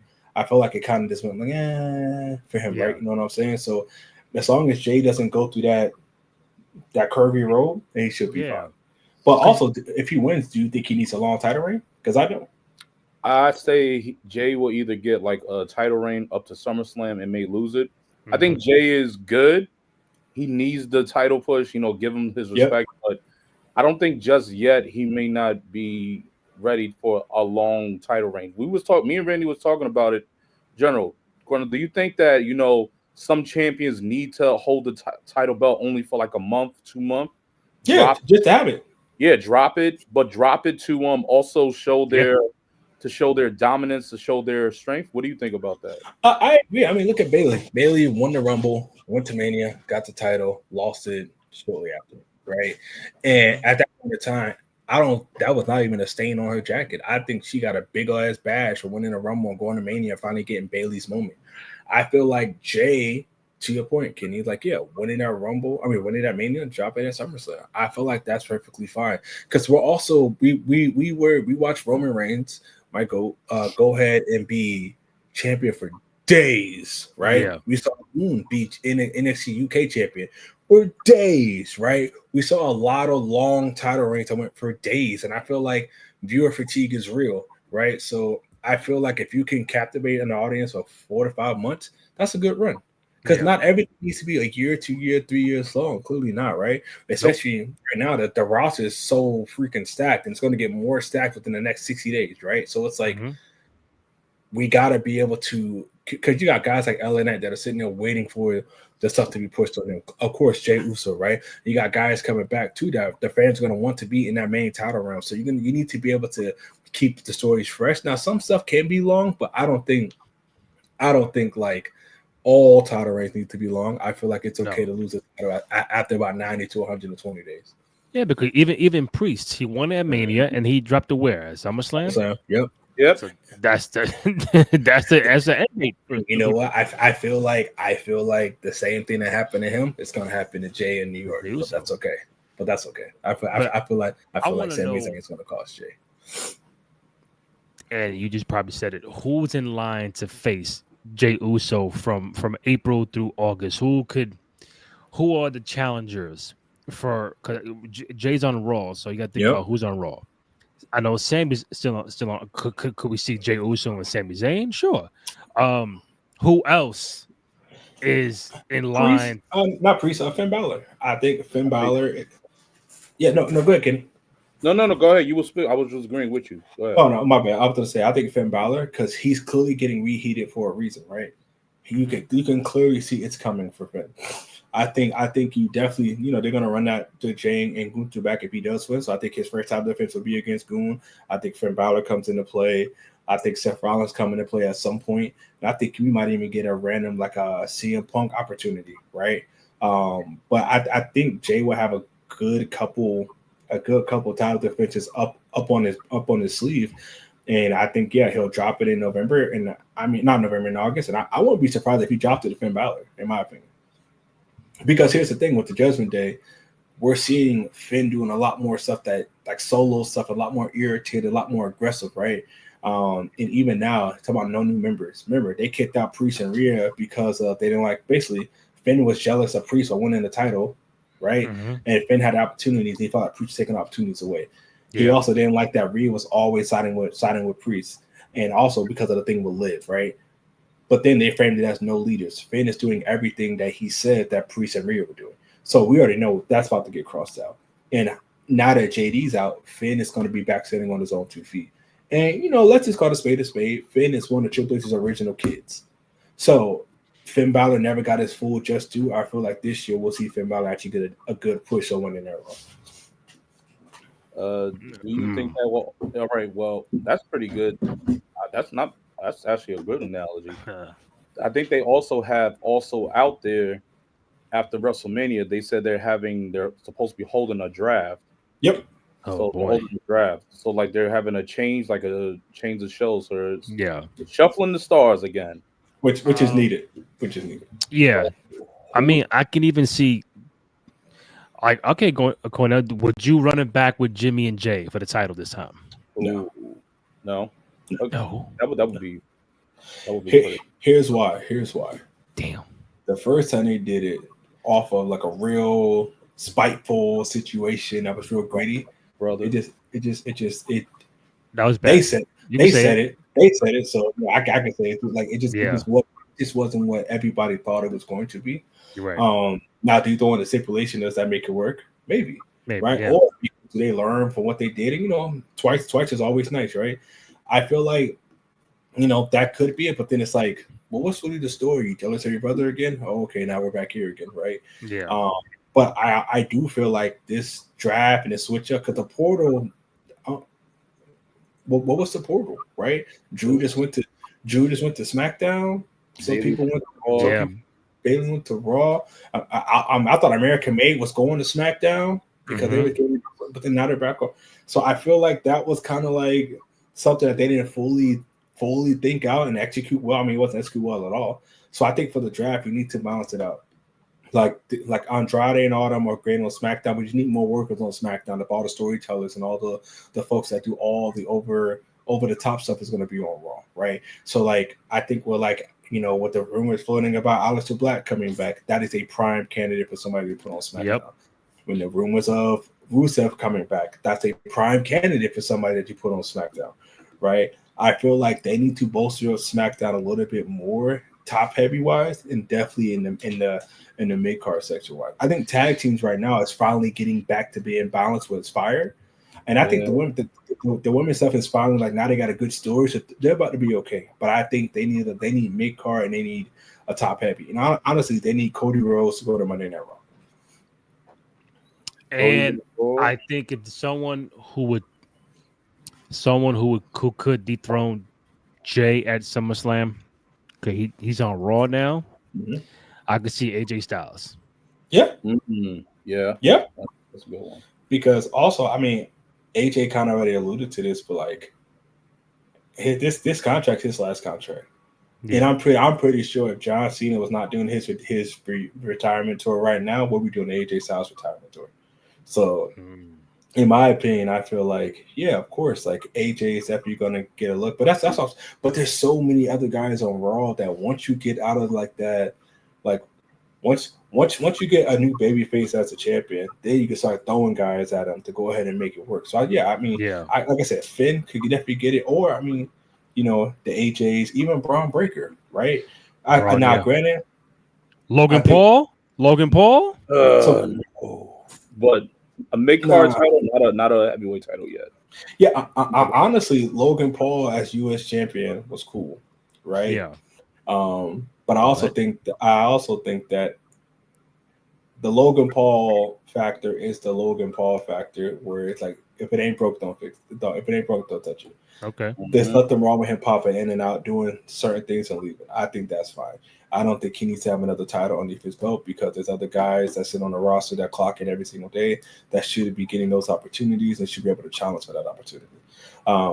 That's just my opinion. So, but I do feel like WWE with this draft, they need to take advantage of being able to utilize, you know, the mid-card guys a lot more. Like Chad Gable should be having a title around his waist by the time we get to New York City. Mm-hmm. Yeah. I say Drew McIntyre takes the title from Jay at SummerSlam. And that will be fire. Goddamn, Kenny. Goddamn. Drew takes it from Jay, and Drew actually gets an actual reign with the title. You know, he won it 2020. Okay. Pandemic shut down. WrestleMania, 5 minutes. But I think after he wins it from Jay at SummerSlam, he finally has this thing, like he feels like he gets a victory over the bloodline. Line. You know, Jay's always got one up on him, so Drew finally gets over and gets that. And he went out first tonight. I was like, "Whoa, Drew went out first?" Yeah. So, but you know what? In my opinion, it's fine because it was a surprise. But then also immediately what he did afterwards made it work, right? Because now, hey, Priest, I'm out, you out too. Cool. We know where we're going. We know where we're going with Vegas, right? Now, I think which makes sense because Damian cashed in on Drew last year, and now Drew will get his full revenge, right? But I think to Kenny's point, yes, Drew McIntyre, if Jey Uso wins the title, Drew McIntyre should be on the same brand as Jey Uso, whatever this draft works out, and he should be the one beating Jey Uso for that title. Man, I can't argue with that one. He's gonna cook, man. Priest is about to cook Drew on the cooking with a mic skill like a promo, because he's like, well, you had the title, but you couldn't focus, but now you're washed. Hey, it's over. It's over. I'm just trying to think about what other Mania matches could, because what do you think about? You might get Liv and Alexa. Do you think I was gonna say that? Do you think after tonight's showdown, Liv eliminate Alexa Bliss? Do you see Liv and Alexa Bliss somewhere down the line, and where? I see Alexa Bliss and Nikki Cross versus Liv Morgan and Raquel Rodriguez at for the tag titles. For the tag titles in Las Vegas. Do you think Alexa Bliss is joining up with the Wyatts? Oh, absolutely. I think we're gonna get the Wyatts back on television now that Chamber is over. They've been clearly hinting at it for the last 3 weeks since she's back. But I definitely think we're going to see them try to lure her and get her to come back. And at first she's going to resist it. And then I think that Liv and Raquel are going to jump on it, and then Nikki Cross is going to come out the headboard. And then that's when they're going to say, okay, we're big. We're family again. Let's run it back. When Malachi Black comes back, is he going to be the newest leader of the Judgment Day, or just by himself? Hell no. It's a wrap for Judgment Day. It's a wrap. In my opinion, I think Judgment Day is done after Mania. In my opinion, because I feel like this variation of them is done. Because them talking about bringing a new member, in my opinion, okay, like, but it can't be Malachi Black because Malachi. Well, first off, let's look at the obvious. Selena Vega's on SmackDown. WWE married rule. If you're married to somebody, you have to go to the show that they're on. Now, granted, if Aleister Black is coming back, because we don't know, right? Yeah. But if he is coming back, he would go to SmackDown, and I feel like also him coming back would be such a big deal to the hardcore fan base that they would want him to be by himself, because him being in the Judgment Day would bring them back to the dark, emo, spooky type situation, and they're kind of like the mean as cool, not college shop, but the popular kids. Right, Yeah. But they want to push you in the locker and laugh at you, right, or give you a wedgie type situation. So it's not really what it kind of goes against what they're doing. Now you're gonna bring Malachi back in a more chill, laid back, talkative type thing. I don't think that's gonna happen. If you was to pick a Judgment Day member that wasn't Malachi Black, who are you picking for the Judgment Day? I said from NXT, give me Trick Williams. Who would you pick? I mean, I said Trick Williams and Judgment Day. Judgment Day. So we got to get him. If we got to get him a new member. Yeah, if it was who would your secret member be? If we had to give Judgment Day a new member, I'm giving him Drew McIntyre. Okay. Here's why. They have business with Drew McIntyre already from Rhea Ripley, right? Then you have a world champion caliber person if Finn Balor decides to leave, right? But also, who is Drew McIntyre feuding with right now? Damian Priest. Yeah. Right? So our enemies, like my enemy is your enemy, that makes us really good friends. Yeah. But I also think that they cannot bring in nobody, and whoever the person they would bring in would have to be the person that that's gonna go against Finn Balor at WrestleMania. Which honestly could be AJ Styles. AJ Styles teamed up with Liv Morgan to take on the Rhea Ripley and Damian Priest. No, what's it? Yeah. So something like that. So they already have the history, right? Mind you, AJ is also he Dom just went against Braun Breaker on Raw, right? So at the end of the day, I feel like it's and also low key, Dom kind of took the spear that AJ was supposed to take 2 weeks ago from Braun Breaker from Braun. So I feel like if that were a person, I can definitely see that being AJ, and then AJ and Finn dancing at WrestleMania. That's actually that's not bad. And then that's kind of how Finn loses that due to Judgment Day turning on him, and that's how he goes off on his own. That's not bad. Shit, I even say, put Dom and Finn in a match. The loser has to leave Judgment Day. Oh yeah, well shit, that's Finn. At the stage left. Because in my opinion, I feel like Judgment Day did its purpose with Finn Balor, which was like him coming in after Edge was going out. It was kind of like what, like even I mean when he came out into the segment, I was like, huh? Well, that was sped up. That was sped up because, of course, because of obvious, yeah. But my thing was just like I felt like but coming out of that, and then when they regrouped and then people started winning titles around him, you got to tell the real story of Finn being the jealous, the controlling, like the narcissistic version of Finn Balor, which is what he is right now. So I feel like Judgment Day serves his purpose, and I think now it's time for Finn to go on. Now, here's the thing. Do y'all turn Finn back face or do you keep him heel? Because if you kick him out of Judgment Day, he's going to get cheers. Yeah. That goes to ask me this. Do you think that should have won at WrestleMania? Say again? Do you think Finn should have won at WrestleMania against Edge? Absolutely. Yeah. Absolutely. Facts. Love 1000%. Love Unk to death. But Finn Balor should have won, in my opinion. And he beat the Demon Finn. Yes, which is also like the last person we saw prior to that was Roman Reigns when the Gift of God busted the turnbuckle. Yeah, that was crazy, right? But that shouldn't happen, especially if everybody clearly knows what happened after all that stuff that happened with that, right? If we knew where it was going, right, you could at least give him something along the lines, right? And I feel like that would have been something to give Finn was a win at WrestleMania.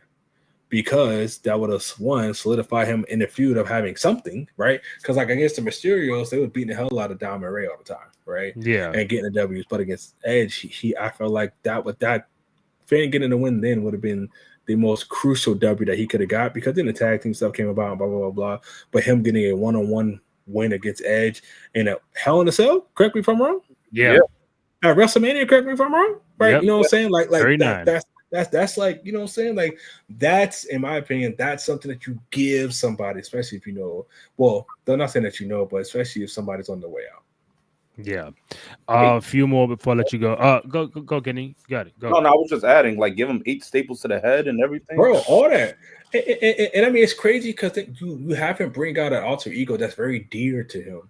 Yeah. And then, you know what I'm saying? Like, it's like also dear to the fans. So, I mean, I also think Demon Finn if he goes back face, you can always bring back the Demon Finn. And the way that Penta's Mask is selling right now, Demon Finn, come on down. Real quick, just to circle back with how we began the show with the Cena heel turn, because I'm looking at the phone to see what the reactions are, and you know, I got think pieces up already. I saw one, I don't know where it was, but basically saying that this is, and again, I know it just happened 2 hours ago, so I don't want to be a prisoner of the moment. I'm not saying it. But it's being seen that this is a bigger heel turn than Hogan did. And I'm not saying that. I'm not saying that because that was a whole culture shifting monumental move. This right here is like it's dope. It's classic, but we know the end game. We know Cena's done in December. When Hogan did it, we didn't know when the shit was going to end. And again, it's great. Cena's a bad guy, but to put it 2 hours later, like a new Drake album, and see, it's five mics. Hey, hold on, because that Drake and P&D album, that who's calling my phone? Hey, that's fire. Okay, but how many times a Drake album come out at 12:01 and by 12:35, yo, it's classic, top 5, top 3, top. You know what I'm saying? Like, let the shit breathe. You know, I'm gonna start doing that at 12. Drop at 12 and do it at 12:05. Yo, this is the greatest I've ever heard. This is better than Wu-Tang, better than Biggie, better than Hove. Like, come on, it just came out 5 minutes ago, fam. People don't listen to me. What Jay-Z said. Do y'all listen to music or do y'all skim through it? Yeah, bro. I'm just saying, like the heel turn, let it chill, let it marinate. It's not better than Hogan's at all. Well, but I'm happy to see the turn, yo. It can never be better than Hogan's. That was the first of its kind. That's the reason why it shook the entire industry of wrestling to its core, and that's the reason why Vince McMahon did that big ass gulp. Yeah, because it was insane. I feel like here's the thing: if they never announced Cena's farewell tour, does tonight hit even more harder? Like let's say tonight was Cena's return to Toronto. Oh dang, John Cena's back since Toronto. Yeah. And then this happens. Did you be like, oh yeah, because we don't know when John's gonna have the final match.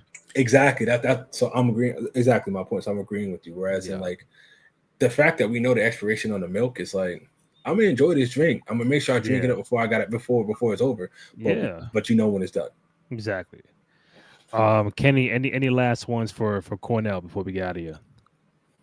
So for that, well, now we're talking on this heel turn with John Cena. Yeah. Where would you rank this heel turn out of all heel turns that we probably seen? Cornell, just know Kenny loves rankings. He loves drafts. That's kind of fire. He loves. Hey, you know what, Kenny? I love you. That's fire. That's fire, good. That's fire. Ranking heel turns. That's the question. What would you rank it? New Day. We got Austin. We got. Hold on, Kenny. I apologize. Yo, Cornell, what are we doing with New Day at WrestleMania? Like, what are we doing? I think people hate them. They're gonna come out. Probably someone's gonna. Probably gonna beat them. I feel like New Day. I think New Day will get through. We get Big E. I would love that, but then again, he needs a partner, right? Because there's two of them. I feel like we got two. I don't see the Big E thing happen. I wish it was to happen, but I think it's like it's one of the things too where it's okay to selfishly want somebody to be there for the entertainment, but it's okay to also selfishly love what they're doing solo outside of the ring. That kind of makes them still be the same. So in my opinion, I wouldn't do the Big E stuff unless clearly, of course, he's 1000% clear of blah blah. Yeah. So in my opinion, I'm gonna operate like he's not coming back in ring. And I feel like we will get New Day against Rey Mysterio and Dragon Lee. Or we can get New Day, Dragon Lee, or some type of variation of the LWO versus New Day and somebody else. I feel like at some point in time, the New Day will need to get somebody else. Because one, LWO got 3 people right now, and it's not fair, right? They're cheating. But so I can definitely see them having a 6-man joint at Mania to kind of go ahead and do all that. Now, who the hell joins the New Day? That's a great question. Maybe an NXT member, maybe someone slightly from the roster. It could happen. I don't know. I mentioned somebody earlier, right? There's a 7-foot monster. Imagine. Omos. Imagine Omos giving Rey Mysterio. Nah, that's OD. But imagine him giving like Joaquin Wilde the last ride. Right. But also I think for New Day, them having a heater is needed because when you like Dom had heaters, which was Priest and all them when he was running around when he first was getting booed. We all know how that go. H had a heater, which was China, which was an amazing heater. But New Day is like heels need heaters, and I feel like that's kind of like maybe I'm too old school, but I feel like that's kind of like lost sauce right now. Where I feel like it's not enough heaters out there. But I feel like New Day they're definitely going to be a Mania in the tag match. I mean, honestly, I wouldn't even be surprised if they got War Raiders if they win a multi tag match with War Raiders, American Made in LWO. Okay, 2 more. One answer. Kenny's ranking the heel turn. Oh man, so so this all time, or we're gonna do like recent, like within the last it's all time. Kenny is all time at 5. Let's do 5 because I know it's a lot. All time. Heel turn. Time. Yeah, what would you put it all time? Oh man, of course, the Hogan joint, absolutely. Okay, absolutely. Austin with McMahon, absolutely. 2. Okay. Absolutely. I feel like heel turn. Triple H destroying Shawn Michaels. And then the camera zooming in on him and pixelating him showing his shirt. Wow. That one was really because I'm a Shawn Michaels stan. I think he's the greatest of all time. Like sorry, Greg. Another heel turn. Dang, another heel turn. Can we throw out some options for you? Of course, please go ahead.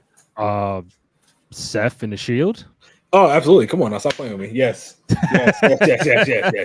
absolutely. And I think also, I mean, I might even, I'm surprised because you're a Shawn Michaels buff. I'm surprised you ain't say his ultimate heel turn, the barbershop. See, here's the thing. I'm a 91 baby, right? So I didn't start appreciating wrestling until later. At least I'm honest, right? I'm not going to sit here like, yeah, man, the Rock is splitting up. Yeah. I learned about that as I fell more in love with wrestling. Clearly, as I was growing up, I was going back watching when YouTube first dropped. I was watching YouTube clips on it, right? So I didn't really get the full extension of that. I'm not gonna act like these nerds are in there. But man, this stuff happened before, brother. You was like 2 or 3 years old when this shit happened. That shit did not affect you. I was watching Barney and the Power Rangers, like you know what I'm saying. But so number 5, man, number five. You putting Cena? New Day? Nah, man. I can't put Cena. I can't put Cena there yet because we don't even know the ripple effect that it's gonna have. Like I felt like and we're going off a moment in time, like right now, does that thing feel like big as hell? It does. But also, do we know what the payoff is gonna be? Like I feel like all the other heel turns that we talked about, the payoffs were just as great as the turn. Yeah. Seth Rollins went on a great solo run, became a double champ, right? Of course, NWO thing happened, right? Triple H and Shawn Michaels went on to tell one of the greatest good friends, better enemy stories, right? Number five. Undertaker. Yes. Turns on JR. Yes. Kiss my ass. Yeah, you want to kiss his ass with a dip in his mouth? Yeah, absolutely. Taker becomes the hardcore champion. Does respect me. Beats the hell out of Maven. Then becomes. That's what it was. Bro, wait. What about when Matt Hardy cracked Jeff Hardy's head? That one, Chavo Guerrero as well. Yeah. Or no, what about when Eddie destroyed Ray? Or Batista said, "You're supposed to be my friend." Yeah, those are big. Those are good ones too. Now, Terrence mentioned Bailey heel turn. Oh yeah. Bailey great. That was generation. She came out, haircut, started stabbing the Bailey buddies. But I mean, okay. So, all right. For the sake of time, I'll entertain the thought of. I'll entertain the thought of Batista and Rey Mysterio. Okay. All right. My last one to you, Cornell. Again, it's still March 1st. Mm-hmm. What is the percentage that, remember, they can flip the schedule and the matches as time goes along? Because obviously we've seen it with The Rock and all that. Yep, real time. The percentage right now that we get Rock and Roman Reigns this year, WrestleMania. 0. Damn. In Las Vegas, in my opinion, that's 0. Because I feel like that's something you tell over a year. That's remember back in the day when we already knew the WrestleMania main event coming out of WrestleMania. So I feel like that's not that, but I feel like that's the kind of build you want to give to that, because that is the biggest match for Roman Reigns ever, right? In my opinion. And it's something that WWE television and program has been based around since COVID, right? Mm-hmm. Yeah. So I feel like that's something that you do. I mean, also, if you're going to do it, then it needs to be like, this is it for The Rock. Like this final match. Yeah, it's his final joint. And also, I feel like for Roman, this needs to be the graduation. You turn, you're left to right or right to left. There needs to be this Roman right to left of, all right, I'm slowing all the way down, right? Mm-hmm. But Roman says something where he thinks he can go 5, 7 more years, 10 more years at this rate. So who knows? But I feel like if that were to be the case, man, you gotta really tell that story. Really tell that story. In my opinion, Roman and Rock, of course, it's an obvious match. You can't tell a good story in 6-7 weeks. That needs to be something that makes that has to be layers. Like somebody has to do some really foul stuff and get beat with a belt and be yelled out, boy, many times. So we're looking at WrestleMania 42, New Orleans Superdome, to be The Rock and Roman Reigns in the potential Rock's final match ever. That would be fire if you ask me. Like if you want to go ahead and almost sell out that stadium or sell it out, announce that early.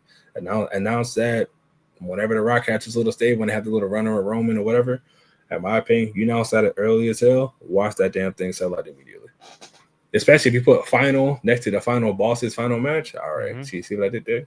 But yeah. Kenny, any last ones? Hey, don't forget about the SmackDown Tag Team Championship match at WrestleMania. Come on now. Don't forget about that. Oh, DIY. Street Profits in Motor City. Triple threat tag. That's going to be a lot. I think that's going to be TLC. Oh, TLC.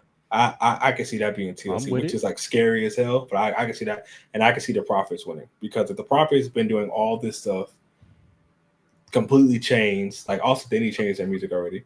But if the Profits doing all these things, what would be the point of them coming through, killing everything, steamrolling everybody to again lose? But I feel like if it's one-on-one, they already show, again, their physical size is so much bigger than Motor City Machine Guns and DIY. Adding the stipulation to that match helps kind of destroy the illusion of, man, these guys are just really big. So potentially 3 triple threat matches at WrestleMania, which is nasty. But hey, what does Hunter love? But what does Hunter love? Multi-man matches, bro. Come on, man. We just had a triple threat on Friday. Come on now. Yeah. Mind you, all the qualifiers used to have was all triple threat matches. Remember that? It's cooking. Triple threat. Yep, there you go. You want that triple threat. Guess what? To do what? Being another triple threat. Oh yeah. My last question, for real. Does John Cena have new music coming out now, or the same old bullshit? Bro, hell, I feel like if he's on SmackDown or something, it should do the regular joint, and then it should similar how The Rock joined it. Do the regular joint and then remix into something else. Like and honestly, economics and shit. Nah, man, do Batman, bro. Yeah, He been do something different. Batman. I'm with it. Do Batman for over 20 years. Give it to him. Let him do Batman. Or Travis Scott performs John Cena's new theme song. Yo, honestly, I'm still confused on why Travis Scott was pressing Cody Rhodes tonight. But he slapped the hell out of Cody, bro. I'm like, man, with the sage, and I'm like, what's going on with Travis Scott? Like, to be honest, like that had to be like some type of Rock and Travis conversation. And Rock's like, "Do you want to get physical?" Yeah, man. Like, yeah, like had to be, bro. Had to be. But I mean, like honestly, the way Trav was looking at Cody, like what's up, man? Like he's walking behind, like they gonna do something to me, like chill, Travis Scott, like Cody, like what's going on, bro? Travis was in the corner, like, man, look at this motherfucker. Like, where are you from? Take your ass back to Texas. Like, get the but also, I was like, Travis, why are you mad at Cody Rhodes? He was just screaming in the crowd with Jey Uso in LA. Exactly. Fiend. Bro, the Rock got to him. He sold his soul to the Rock. bro, on the way through Gorilla, Rock was hitting up that Shang song. That I bet appreciate you. But I mean, I hope he does. But also, I would not be surprised if WWE does not give Cena a regular entrance for a little bit to kind of build it. But the problem is that WrestleMania is 7 weeks away. Because you know, sometimes when people are doing the all new presentation, they like to extend it out and push it out, so you don't really get to see the new variation of them. Yeah. But in my opinion, Rock and Cena need to kick off SmackDown on Friday. Oh yeah, and it's gonna be. I just seen Rock said that Cena is. I just saw it. Give me 1 second. The Rock says John Cena is flying out to Africa to continue filming. So. Will he be there next Friday on SmackDown? We don't know. But see, that's exactly why I said what I said at the top of the show was this helps create that it's okay for Cena to not be around the full time on his farewell tour. It's we Hollywood. We remember the Rock said Cody Rhodes, I'll give you dreams you ever dreamed of, movies and all that. Now Cena's going to Africa to go film, and him being away makes it okay. Why? Because he's a heel who's in the Hollywood business. So yeah, see, it's all good. Just go ahead and get some heaters up, please. Go ahead and get some heaters. This is gonna be John Cena. Watch. With the promos from overseas, I bring it via satellite. Yo, and that's it. Yo, listen, but that's the thing, right? Where it all comes full circle. Why? Because remember, Cena was on Rock's ass about that, right? Mm-hmm. He was the first person to talk about I'm here. Guess what? Now he's no longer. You ain't here no more, fam. But guess who is now? Cody Rhodes. That's so right. Now Cody Rhodes is in the same position that John Cena was, and John Cena's in the same position that The Rock was. Mm-hmm. So I'm telling you, bro, it's like they have so much stuff that within the next 7 weeks they're probably gonna tell one of the best stories of all time. But yeah, hey man, I'm a fan. If he don't come out the bad man, I'm gonna be mad. I ain't gonna lie. I might block him. I assume you're going to WrestleMania weekend, right? Vegas. Yeah, man. So like I was sick a little bit ago coming back from Rumble, like really, really sick. So it had me spook around being around other people. Mm-hmm. But tonight I saw John Cena punch Cody Rhodes in the face with a watch. That's right. So yeah, I'm gonna go to WrestleMania now. You going for the weekend or the actual WrestleMania? Nah, man. So I usually go for the week, man. Like I usually go out there because activations and all these kind of things that be going on. So I used to be out there all the time. Of course, Wale Mania. Usually, if there's a booth going on, I'm in the booth, doing my thizzle. So I like to be out there X amount of time, but probably I might even get there like on a Wednesday and then like just slide out on that Monday and then get home before Raw, the usual. Yeah, I'm gonna try to do some things out there, still trying to plan things out. Once I know, I'll let you know, because I know every time there's a WrestleMania weekend, I always see you at Wale Mania and check you out. So hey man, it's just like I'll be out here moving, man. I know. But honestly, I thought about like next year, bro. Cena got his farewell tour. That might be my farewell tour, bro. Because it's over, bro. I'm telling you, I've been traveling to Mania since WrestleMania Orlando, the second joint when they had the 33. Bro, and guess where we're at now? 41. Brother. But it's just also like, and when I say that, I want to take off the hat of like going like on a work side. I want to go as a dad, you know what I'm saying? Like, like my 6-year-old is super in love with WWE. You know, his aunt, uncle, Ted, and Bianca are his superheroes, right? So I want to go in the aspect of like enjoying WrestleMania with my kids, right? Yeah, nice. That's what I mean by like my favorite world tour, right? It was like I don't want to go out there working on nothing. I don't want to go out there attending no events. If it's not a kid friendly event, I don't want to do it. I just want to be out there and be a dad. So I respect it. If I go out there to Vegas, I hit you up. But Kenya, man, love you, man. Appreciate you for coming on. Cornell, first time guest. I think the first of many. So whenever you want to come back on, nah. Whenever, hey, bro. Whenever, I'm down. My main thing is like y'all probably go. Brandon, I need something in there. I told people I ain't answering no video game questions at all, so don't ask. I want to talk about wrestling. That's it. I didn't ask you one question. Oh no. I was gonna say which I appreciate that because a lot of folks don't talk about video game stuff, and I don't want to do that. Like I feel like. And to be real, bro, that wasn't even on my plan, bro. Oh, I know. Oh, bro, at all. You Gucci. I know. I'm just saying from the standpoint of like people gotta understand, man. That like I still love wrestling. I feel like, which firsthand, Randy, because all the stuff that be going on my TL. It's like I want to get back to that. I feel like I only got so far removed from talking about wrestling is that people just think that I'm a bootlicker. Of course, they always think I'm a shield for WWE. It's like, like some people are like, bro, they're never gonna hire you. I was like, well, I actually worked there for 4.5 years. Exactly. But before I got to where I'm at now, and if I did want to go back, I could. But anyways, my biggest thing is just like I just want to get back to talking about wrestling. So thank y'all so much for that, man. Because I was in a sweat and I was having a good time. And listen, the next time it won't be that long. So trust me, we got a whole bunch of Raws and SmackDowns coming up before Mania. So it's the WrestleMania season. Whenever you want to hop on, because we do it after Raw on Monday, after Friday. Hit me up, man. Listen. If you listen, Raw to WrestleMania, you want to add a guest, what I'm saying, for the next 7 weeks? Hey, I'm here, cuz. I got you. Say less. I'm outside, cuz. Just hit me up. Say less. Kenny Cornell, thank you, man, and I appreciate it. Have a good night. Appreciate y'all, Kenny. I love you, bro. Well, look, man. You're cool, bro. Thanks for coming, homie. Of course, man. Anytime.